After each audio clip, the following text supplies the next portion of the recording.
Club, bitches. You're a donkey. Mic on red. There you go. Donkey of the day for Monday, June 5th goes to a man in Fort Myers, Florida named Kevin. Now, what does your Uncle Charlotte always say about the great state of Florida? Say it with me, people. The craziest people in America come from the Bronx and all of Florida. And today's Donkey of the day is no different. Now, I don't know if this man's name is actually Kevin, but that's what he said his name was.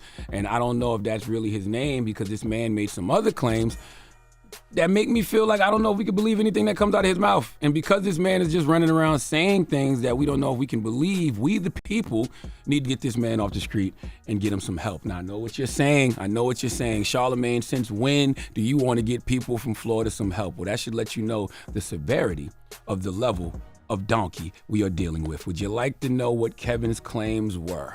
Let's go to NBC2 for the report, please.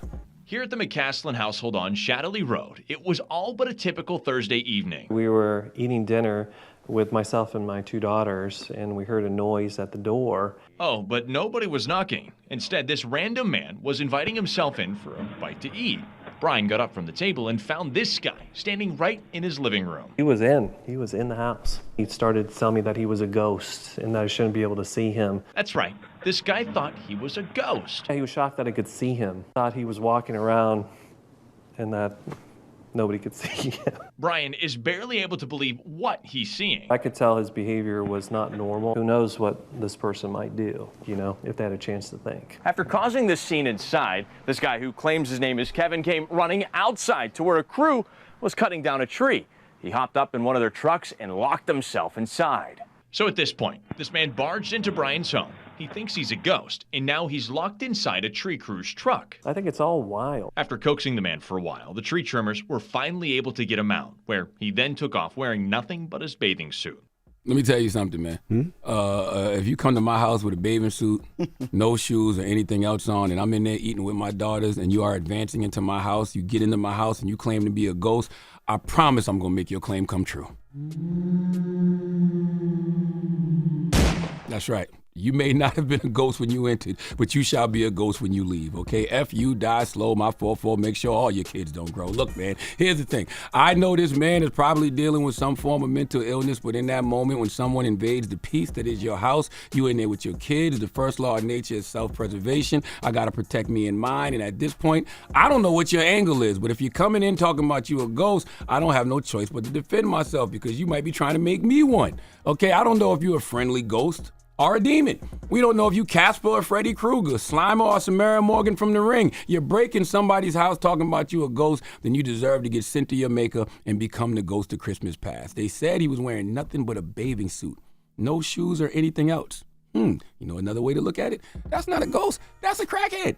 Okay, maybe meth, all right? Maybe bath salts, maybe Fenty Beauty. By Fenty, I mean fentanyl. All I'm saying is I know drug head behavior when I hear it. This man was fiending for a hit, so he was doing what drug heads do, breaking and entering and stealing stuff, looking to make money to get his next hit. See, what happened is he didn't expect for these people to be home. And I have to commend the father here because he knows rule number one when dealing with a full-blown crackhead. Okay, you must remain calm, all right? It's like if you saw a bear or ladies, when you see that guy you left on read, Claudia, you understand that, right? You just remain calm. Yeah, that's right. That's all. Yeah. But the moment Kevin realized he wasn't invisible and could be seen, that's when he knew maybe, just maybe, he probably was still high.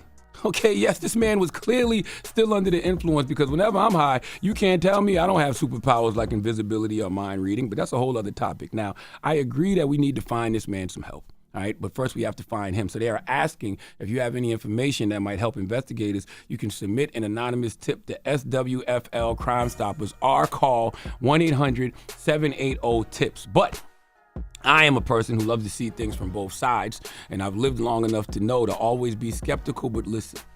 So Kevin says he's a ghost. As I take a step back, I think to myself, what if we are the ones tripping? What if he's not a crackhead and he is indeed a ghost? Who you gonna call?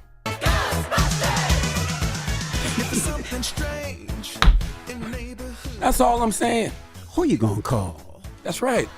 Maybe he identifies as a ghost. Maybe he identifies as a ghost. That is factual. Absolutely And who are we right. to say? That's right. You know what? You're absolutely right. Mm-hmm. Please give this man who identifies as a ghost, Kevin, the biggest hee-haw. All right. And we can't deny him. If he wants to identify as a ghost, who are we to say he can't be a ghost? Where does it end, though? I don't know. That's a good question. That's crazy. That's All a right. good question. Well, thank you for that donkey of the day. Shout to BET. We'll see you guys tomorrow. Peace, BET. Peace, BET. Donkey of the Day is brought to you by the law office of Michael S. Lamonsoff. Don't be a donkey. Dial pound 250 on your cell and say the bull if you've been hurt in a construction accident. That's pound 250 from your cell and say the bull. Wake that ass up. Early in the morning. The Breakfast Club.